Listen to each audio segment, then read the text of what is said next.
Hello friends, నేను మీ రామకృష్ణ. మనం రోజు లైఫ్కి సంబంధించి, ఫైనాన్స్కి సంబంధించి, డైరెక్ట్ సెల్లింగ్కి సంబంధించి చాలా టాపిక్స్ మాట్లాడుకుంటాం కదా.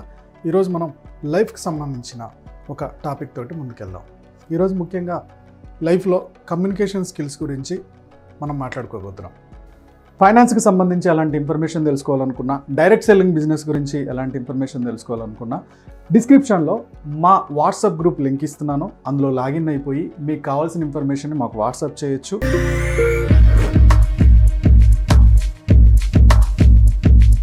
వైఫ్ అండ్ హస్బెండ్ గొడవలు లేకుండా ఉండాలన్నా, పిల్లల్ని ఒక పద్ధతిగా పెంచాలన్నా, ఎట్ ద సేమ్ టైం ఆఫీస్లో అందరు కొలీగ్స్ తోటి మంచిగా ఉంటూ డెవలప్ అవ్వాలన్నా, ప్రతి దానికి కూడా కమ్యూనికేషన్ చాలా ఇంపార్టెంట్. ముఖ్యంగా మార్కెటింగ్ సెక్టర్లో ఉన్న వాళ్ళకైతే ఇది చాలా చాలా ఇంపార్టెంట్. సో అందుకని కమ్యూనికేషన్ స్కిల్స్ అనే బుక్లో నుంచి కొన్ని పాయింట్స్ని మీకు స్టెప్ బై స్టెప్ ఎక్స్ప్లెయిన్ చేయబోతున్నాను. ఒకసారి ఒక కుక్క పిల్లకి హెల్త్ బాగాలేదన్నమాట.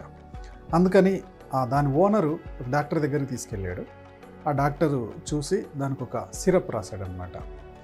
ఆ సిరప్ని తీసుకొని ఇంటికి వచ్చాడు. ఆ సిరప్ వేస్తే దాని ప్రాబ్లం సాల్వ్ అవుతుందని దానికి సిరప్ వేయడానికి చాలా ట్రై చేస్తున్నాడు.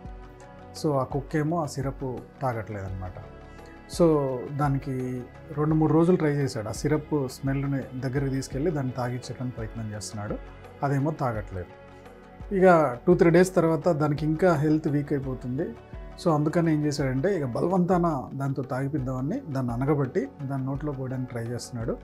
సో ఈ హడావుడిలో ఏమైపోయిందంటే, ఆ సిరప్ సీసా జారి కింద పడిపోయింది. కింద పడిపోయిన తర్వాత ఆటోమేటిక్గా ఆ కుక్కపిల్ల వెళ్ళిపోయి అది కింద పడిన దాన్ని నాకడం స్టార్ట్ చేసింది అన్నమాట. సో అప్పుడు అర్థమైంది అతనికి, సిరప్లో ప్రాబ్లం ఏం లేదు, యాక్చువల్గా దానికి తాగించే విధానంలో ప్రాబ్లం ఉందని అప్పుడు క్లారిటీ వచ్చింది. ఓకే, సో ఇలానే ఏ పని ఎవరితో చేయాలి, ఎవరితో ఏం మాట్లాడాలో క్లారిటీ ఉన్నప్పుడు, మీ కమ్యూనికేషన్ బాగున్నప్పుడు ఎలాంటి ప్రాబ్లమ్స్ లేవు. ఎప్పుడైతే కమ్యూనికేషన్ ఇలా రాంగ్ కమ్యూనికేషన్ అవుతుందో ఆటోమేటిక్గా కుక్కపిల్లకి మనం సిరప్ తాగించాలనే ప్రయత్నం జరిగినట్టే జరుగుతుంది. ఇందులో నుంచి ఇంకొక స్టోరీ, ఒక పాయింట్ చెప్తున్నాను అనమాట. అది ముఖ్యంగా మార్కెటింగ్ రంగంలో ఉన్న వాళ్ళకి, రియల్ ఎస్టేట్ కానీ, ఇన్సూరెన్స్ కానీ, డైరెక్ట్ సెల్లింగ్ లేదా నెట్వర్క్ మార్కెటింగ్ ఉన్న వాళ్ళకి ఇది హెల్ప్ అవ్వచ్చు. ఓకే, జోసెఫ్ అని ఒక మార్కెటింగ్ ఏజెంట్ ఉంటాడు. ఇతను మోటార్స్ తయారు చేసే కంపెనీలో మార్కెటింగ్ పర్సన్ అనమాట. ఓకే, సో ఇతని మోటార్స్ చాలా స్టాండర్డ్గా అప్రూవల్ మోటార్స్ని తయారు చేశారు. వీటిని దగ్గరలో ఉన్న ఒక మ్యానుఫ్యాక్చరింగ్ కంపెనీకి తీసుకెళ్లారు. ఆ మ్యానుఫ్యాక్చరింగ్ కంపెనీకి చాలా మోటార్స్ నీడ్ ఉంది. సో ఈ కొత్త మోటార్స్ని తీసుకెళ్తే వాళ్ళకి పెద్ద గిరాకీ అవుతుంది, సో చాలా డబ్బు మిగులుతుంది అనేది ఈ జోసెఫ్ ఇంటెన్షను. మొత్తానికి చాలా కష్టపడి ఆ కంపెనీ ఓనర్ని కలిశాడనమాట. కలిసి సో ఇతను మోటార్ యొక్క మంచి రిజల్ట్స్ ఏమేమి వస్తాయి అనేది మొత్తం బెనిఫిట్ చెప్పాడు. చెప్తే ఆ ఓనర్ ఏమన్నాడంటే, జోసెఫ్ ఫస్ట్ ఒక మోటారు 1 మంత్ వాడి చూస్తాను, ఇది కనుక నచ్చింది అనుకో, మాకు దాదాపుగా ఒక లార్జ్ మోటార్స్ అవసరం పడతాయి, ఒక 1000 దాకా, అవి మీకు ఆర్డర్ ఇస్తాము అని చెప్పాడంట. ఓకే సార్ అన్నారు. ఇతను వచ్చేసాడు. ఒక 1 వీక్ తర్వాత ఈ కంపెనీ ఓనర్ నుంచి, ఆ క్లయింట్ నుంచి జోసెఫ్ కాల్ వచ్చిందంట. ఏంటి జోసెఫ్, ఎలాంటి మోటార్స్ తయారు చేస్తుంది మీ company? One of the waste motor ఇది. ఓకే, జస్ట్ మోటార్ ముట్టుకుంటే నా చెయ్యి కాలిపోయింది. ఓకే, ఇలాంటి పిచ్చి అన్ని తీసుకొచ్చి మా టైం ఎందుకు వేస్ట్ చేస్తారు, ఇమీడియట్గా వచ్చి మీ మోటార్ తీసుకెళ్ళిపోవని చాలా ఫైర్ అయ్యాడంట. సో అతను చెప్పిందంతా విని జోసెఫ్ ఎలాంటి రియాక్ట్ అవ్వలేదంట. ఓకే సార్, మీ చెయ్యి కాలుతుందంటే టెంపరేచర్ చాలా ఎక్కువైపోతుంది, ఇంత హీట్గా ఉండే మోటార్ మీకు అక్కర్లేదు, నేను వచ్చి తీసుకెళ్ళిపోతాను, కానీ సార్ ఒక చిన్న క్వశ్చన్ అడుగుతాను చెప్పండి సార్ అన్నాడంట. మోటార్ మామూలుగా ఎంత టెంపరేచర్ వరకు హీట్ ఎక్కుతుంది సార్ అన్నారు. మామూలుగా అతనికి తెలిసిన ఇన్ఫర్మేషన్ ప్రకారం 70 to 75 డిగ్రీ వరకు హీట్ ఎక్కుతుంది అన్నారు. ఓకే సార్, రెండో క్వశ్చన్, ఈ హీట్ అనేది రూమ్ టెంపరేచర్తో లోపే ఉంటుందా, రూమ్ టెంపరేచర్ ప్లస్ హీట్ సపరేట్గా ఉంటుందా అని అడిగాడంట. ఓకే, రూమ్ టెంపరేచర్ సపరేటు, ఈ మోటార్ హీటు సపరేటు జోసెఫ్ అని ఓనర్ చెప్పాడంట. ఓకే, సో మూడో క్వశ్చన్ ఇంకోటి అడిగాడంట. సార్ మీ రూమ్ టెంపరేచర్ ఎంత ఉంటుంది సార్ అని అడిగాడంట.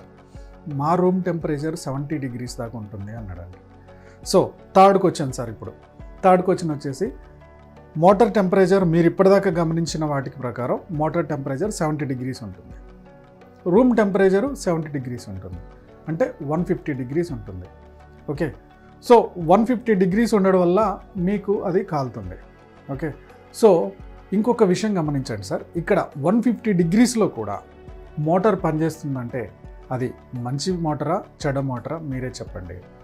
అంత టెంపరేచర్లో ఏ మోటార్ కూడా పనిచేయలేదు, కానీ మా మోటార్ అంత టెంపరేచర్లో కూడా మీకు చాలా మంచి రిజల్ట్ ఇస్తుంది కదా. గైడ్లైన్స్ అన్నీ అప్రూవ్ అయిన మోటార్ సార్ ఇది. సో దీనివల్ల మీకు ఇంత బెనిఫిట్ ఉంటుంది, మీరు ఒక్కసారి ఆలోచించండి అన్నాడు.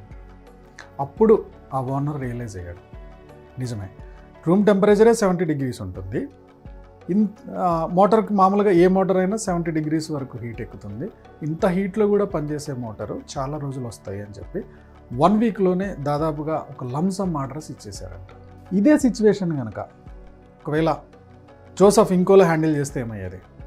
సో అతను ఫోన్ చేశాడు, ఓనర్ క్లయింట్ ఫోన్ చేశాడు, మీ మోటార్ వేస్ట్, ఇట్లా జరుగుతుంది అట్లా జరుగుతుంది అన్నప్పుడు ఆయనకు అర్థమయ్యేటట్టు అవును అవును అవును అని 3 సార్లు అనిపించకుండా, లేదు సార్ మా మోటార్ మంచిదే, ఓకే మీ రూమ్ టెంపరేచర్ ఎక్కువ ఉంది, ఓకే మీకు దాన్ని వాడడం రావట్లేదు, మీరు దాన్ని కరెక్ట్గా హ్యాండిల్ చేయట్లేదు, మాది అద్భుతం, మాకు అక్కడ లైసెన్స్ తీసుకుంది ఇక్కడ లైసెన్స్ తీసుకుందని డిస్కస్ చేసుకుంటూ వెళ్ళిపోతే ఏమయ్యేది?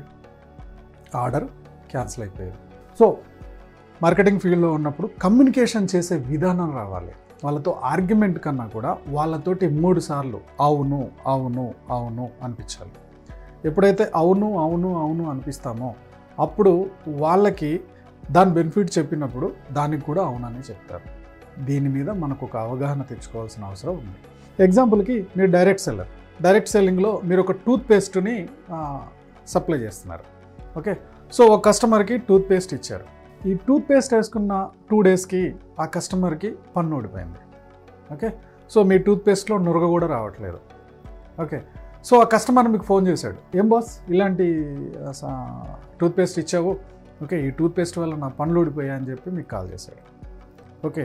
అప్పుడు సార్ ఈ టూత్పేస్ట్ వల్ల పన్ను ఊడడం ఏంది, ఇప్పటిదాకా వాళ్ళు వాడారు వీళ్ళు వాడారు, మా టూత్పేస్ట్ ఆ బెనిఫిట్ ఈ బెనిఫిట్ ఇవన్నీ కూడా మాట్లాడుతున్నారు అనుకోండి. సో ఆటోమేటిక్గా అతనికి నీకు ఆర్గ్యుమెంట్ జరుగుతుంది, ఆ కస్టమర్ మిస్ అవుతాడు. అప్పుడు మనం ఎలా హ్యాండిల్ చేయాలి? ఓకే సార్ ఈ టూత్పేస్ట్ వల్ల పన్ను ఊడిందంటే ఈ టూత్పేస్ట్ కరెక్ట్ కాదు, ఖచ్చితంగా ఆ టూత్పేస్ట్ నేను వచ్చి వెనక్కి తీసుకుంటాను, కానీ నాకు ఒక చిన్న డౌట్ చెప్పండి, మీ ఏజ్ ఎంత సార్? సో అతని ఏజ్ ఒక 50 ఇయర్స్ ఉందనుకున్నాం, ఓకే. ఈ 50 ఇయర్స్లో మీకు ఇప్పటిదాకా ఎన్ని పన్నులు ఊడాయి, ఎన్ని టీత్ ఊడిపోయింది, ఓకే 1 2 ఊడినాయి కదా సార్, ఇవి ఎలా ఊడాయి, ఓకే. సో ఈ ఊడడానికి ఏమేం కారణాలు ఉండొచ్చు సార్ అని చెప్పి మళ్ళీ మనం అతనితో క్వశ్చన్ అడుగుతాం. సో ఈ ఊడడానికి అప్పుడు నాకు ఒక పన్ను పుచ్చిపోయింది, డ్యామేజ్ అయింది, సో దాన్ని తీసేసాము, దాని పక్కన కరెక్ట్గా ఇంకో దానికి కూడా స్ప్రెడ్ అయింది, ఆటోమేటిక్గా అది కూడా తీసేయాల్సి వచ్చింది లేదా ఊడిపోయింది, ఓకే. సో ఇలా ఇప్పటిదాకా ఎన్ని పెట్టుడు పనులు ఉన్నాయి సార్? ఒక 2 or 3 అని ఉన్నాయి, ఓకే. సో ఈ పళ్ళు ఇంతకుముందు పెట్టిన పళ్ళు పుచ్చిపోవడానికి మన టూత్పేస్ట్ వాడలేదు కదా, మరి అవి పుచ్చిపోయినాయి అంటే ఈ వాడకపోయినా అవి డ్యామేజ్ అయ్యి అవి ఊడడానికి కానీ తీసేయడానికి కానీ ఒక ఛాన్స్ ఉందా లేదా సార్? ఉంది. సో మన టూత్పేస్ట్ వాడక ముందు కూడా అవి ఊడాయి, అవునా? సో ఇప్పుడు కూడా అవి ఎప్పటి నుంచో తయారవుతూ వచ్చినట్టుంది, ఎప్పటి నుంచో డ్యామేజ్ అయి వచ్చినట్టుంది. ఆ డ్యామేజ్ వల్ల ఈ టయానికి ఇది వాడే టయానికి అది ఊడిపోయింది. సో టూత్పేస్ట్ వల్ల ఊడడం అనే దానికన్నా కూడా మీకున్న హిస్టరీ ప్రకారం ఆల్రెడీ ఇంతకుముందు 2-3 ఊడాయి కాబట్టి అది ఎప్పటి నుంచో డ్యామేజ్ అయిపోయి ఇప్పుడు ఊడడానికి వచ్చింది సార్ అని చెప్పొచ్చు. సో అప్పుడు నిజమే కదా, ఈ టూత్పేస్ట్ వాడక ముందు కూడా 2-3 టైమ్స్ ఊడింది కదా, సో ఈ టూత్పేస్ట్ వల్ల ఎలా అవుతుందని వాళ్ళు ఆలోచించడానికి స్కోప్ ఉంటుంది. అలా కాకుండా మనం కనుక వాళ్ళతోటి ఆర్గ్యుమెంట్ చేస్తే అది అక్కడితో ఆగిపోయేది. సో ఇలా హ్యాండిల్ చేయాలి. సో ఇందులో రాబర్ట్ అనే ఒక ఇంజనీర్ ఉన్నాడు, వాళ్ళ ఫ్యాక్టరీలో చాలామంది వర్కర్స్ ఉన్నారనమాట. ఈ వర్కర్స్ని చాలా రోజుల నుంచి హెల్మెట్ పెట్టుకోండి, హెల్మెట్ పెట్టుకోకుండా దీంట్లోకి రావద్దని చాలా రోజుల నుంచి చెప్తున్నాడు. అయినా సరే ఆ వర్కర్స్ అంతా ఏం చేస్తున్నారంటే ఆ ఇంజనీర్ ఉన్నంతసేపు హెల్మెట్ పెట్టుకుంటున్నారు, తర్వాత మళ్ళీ అవి తీసేసి వాళ్ళ పని వాళ్ళు చేస్తున్నారు. ఇలా చాలా రోజుల నుంచి రాబర్ట్ అబ్జర్వ్ చేస్తున్నాడు. వాళ్ళు ఎంత చెప్పినా వర్కర్స్ వినట్లే.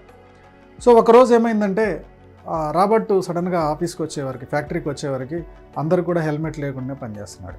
ఇక వాళ్ళంతా అనుకున్నారు ఇవాళ రాబర్ట్ మమ్మల్ని బాగా తిట్టేస్తాడు ఇది అది అని చెప్పి, ఎందుకంటే రాబర్ట్ మీద వాళ్ళకి మంచి ఒపీనియన్ లేదు, ఓకే. ఏదో ముక్కుసూటిగా ఉంటాడు, మనతో మంచిగా ఉండడు అని ఒక ఇది ఉండేది. సో అందుకని ఈసారి రాబర్ట్ ఇలా చెప్పడం కరెక్ట్ కాదనుకొని డిసైడ్ అయిపోయి ఇక వాళ్ళందరి దగ్గరికి వెళ్ళిపోయి క్యాజువల్గా మాట్లాడుతున్నాడు. మీరేం చేస్తారు, మీ పిల్లలు ఏం చదువుతున్నారు, ఫ్యామిలీ ఏంటి, ఇల్లు ఏంటి, ఈఎంఐలు ఏంటి, ఇవన్నీ జనరల్గా మాట్లాడాడు. సో ఒక హాఫ్ అన్ అవర్ వాళ్ళందరితో మాట్లాడడం వల్ల వాళ్ళకి ఇంజనీర్ రాబర్ట్కి ఒక ర్యాపో జరిగింది. ఓకే, ర్యాపో బిల్డ్ అయింది అన్నమాట. సో ర్యాపో బిల్డ్ అయిన తర్వాత రాబర్ట్ ఒక 3 క్వశ్చన్స్ అడిగాడు మళ్ళీ వాళ్ళని. ఓకే, మీ పిల్లోడు ఏం చదువుతున్నాడు? ఒక పలానా 6th క్లాస్ చదువుతున్నాడు. ఓకే, సో మీ ఇంట్లో ఎంతమంది ఉంటారు? అమ్మ నాన్న ఉంటారు, మా మిస్సెస్ కూడా ఉంటుంది, ఇంకొక పాప ఉంటుంది. పాప ఏం చదువుతుంది? పాప 4th క్లాస్ చదువుతుంది. ఓకే, సో ఈ ఫ్యామిలీ మొత్తం మీ శాలరీ మీదనే డిపెండ్ అవుతుందా, ఇంకెవరైనా శాలరీ మీద డిపెండ్ అవుతుందా, అంటే ఇంకా సెకండ్ ఇన్కమ్ ఏదైనా ఉందా అని. ఓకే, సో లేదు సార్, మొత్తం మా శాలరీ మీదనే డిపెండ్ అవుతుంది. ఓకే, ఇప్పుడు ఇంకొక క్వశ్చన్ అడుగుతాను, తప్పుగా అనుకోవద్దు. సో మీరు ఫ్యాక్టరీలో పనిచేస్తున్నారు, హెల్మెట్ పెట్టుకోవట్లేదు, సడన్గా మీ తల మీద ఏదైనా పడింది, మీరు హాస్పిటలైజేషన్ అయిపోయారు. ఒక 3 నెలలు 4 నెలల్లో మీరు పని చేయలేని పరిస్థితి. అప్పుడు మీ ఫ్యామిలీ పరిస్థితి ఏంటి, ఎలా గడుస్తుంది అని అడిగారు. సో 1 నెల అయితే నేను సేవింగ్లో నుంచి తీయవచ్చు సార్ తర్వాత ఏంటి? సో పిల్లోడు స్కూల్ డిస్టర్బ్ అవుతుంది, అమ్మ నాన్న మెడిసిన్స్ ఇబ్బంది అవుతుంది, ఇల్లు గడవడం కష్టం అవుతుంది, ఇవన్నీ అతను చెప్పాడంట. ఓకే, సో ఇప్పుడు చెప్పండి, మీ ఫ్యామిలీ హ్యాపీగా బతకడానికి మీరు సేఫ్టీగా ఉండడం ముఖ్యమా కాదా? మీరు ఒకసారి ఆలోచించండి. అవును అని వాళ్ళు చెప్పారంట. సో అలాంటప్పుడు మీరు హెల్మెట్ పెట్టుకుంటే మంచిది కదా అని క్లియర్గా అర్థమయ్యేటట్టు ఎక్స్ప్లెయిన్ చేశాడు. ఆ తర్వాత నుంచి రాబర్ట్ ఉన్నా లేకపోయినా వాళ్ళ ఫ్యామిలీ కోసం వీళ్ళు హెల్మెట్ పెట్టుకోవడం స్టార్ట్ చేశారు. సో ఇక్కడ చూడండి, వాళ్ళ ఫ్యామిలీ గురించి అవును అనిపించాడు. ఒకవేళ ఇతను లేకపోతే ఫ్యామిలీ గడవడం కష్టం అని చెప్పాడు. ఆ తర్వాత సో మీరు సేఫ్టీగా ఉండాలి, మీ ఫ్యామిలీ సేఫ్టీగా ఉండాలంటే హెల్మెట్ చాలా అవసరం అని చెప్పాడు. 3 అవునులు చెప్పిన తర్వాత మనం చెప్పేది ఖచ్చితంగా వింటారు అనేది సైకాలజిస్ట్ చెప్తున్న మాట అన్నమాట. అందుకని మన ఇంట్లో ఫ్యామిలీతో డిస్కషన్ వస్తున్నప్పుడు, వైఫ్ అండ్ హస్బెండ్ డిస్కషన్లు వస్తున్నప్పుడు కూడా మీరు ఒక మంచి పాయింట్ చెప్తున్నారు, ఆ పాయింట్ వల్ల వాళ్ళకి బెనిఫిట్ జరుగుతుందన్నప్పుడు ఫస్ట్ దాని తాలూకు బెనిఫిట్స్ని స్టెప్ బై స్టెప్ అవును అనిపించి లాస్ట్కి దీని గురించి చెప్పండి. ఖచ్చితంగా మీ కమ్యూనికేషన్ చాలా బాగుంటుంది. ఎగ్జాంపుల్కి మీ పిల్లోడు ఎంసెట్లో పలానా కోర్స్ తీసుకుందాం అనుకుంటున్నాడు. ఓకే, ఆ కోర్స్ వల్ల వచ్చే బెనిఫిట్స్ ఏంటి? ఓకే, ఈ బెనిఫిట్స్ని ఫ్యూచర్ కోసమే కదా. సో ఇదేంటి అని ఒక 3 అవుట్లు అనిపించిన తర్వాత 4వది మీరు అనుకున్నది కరెక్ట్గా ఎక్స్ప్లెయిన్ చేసినప్పుడు ఆ పిల్లోడు కూడా అర్థం చేసుకుంటాడు. ఖచ్చితంగా దాంట్లో సక్సెస్ అవ్వడానికి కూడా ట్రై చేస్తాడు. ఓకే ఫ్రెండ్స్, ఇవన్నీ కూడా కమ్యూనికేషన్ స్కిల్స్ అనే బుక్ నుంచి నేను ఎక్స్ప్లెయిన్ చేశాను. మీకు ఈ 2 స్టోరీస్లో మీకు ఏ స్టోరీ బాగా నచ్చింది, ఏ కమ్యూనికేషన్ పాయింట్ బాగా నచ్చిందో కామెంట్లో ఖచ్చితంగా పోస్ట్ చేయండి. మీరు పార్ట్ టైంలో కనుక డబ్బులు సంపాదించుకోవాలనుకుంటే ఓకే, పార్ట్ టైంలో నేను ఎక్కువగా డైరెక్ట్ సెల్లింగ్ బిజినెస్ని రిఫర్ చేస్తాను, ట్రైనింగ్స్ కూడా ఇస్తాను. ట్రైనింగ్ ఇస్తూ వాళ్ళని ఆ లైఫ్లో సక్సెస్ అవ్వడానికి మా చెయ్యి పట్టుకొని మరీ ముందుకు తీసుకెళ్తూ ఉంటాము. ఓకే, సో మీరు కూడా మాతో పాటు జర్నీ చేయాలనుకుంటే యూట్యూబ్ డిస్క్రిప్షన్లో వాట్సాప్ గ్రూప్ లింక్ ఇస్తున్నాను, అందులో లాగిన్ అవ్వండి. మీరు డైరెక్ట్ సెల్లింగ్ గురించి అని చెప్పి అడ్మిన్కి ఒక మెసేజ్ పెట్టండి, అడ్మిన్ మీకు ఖచ్చితంగా రిప్లై ఇస్తాడు. ఓకే ఫ్రెండ్స్, ఈ స్టోరీ మీకు నచ్చింది అనుకుంటున్నాను. నచ్చినట్టయితే లైక్ చేయండి, కామెంట్ చేయండి, షేర్ చేయండి. Go self made.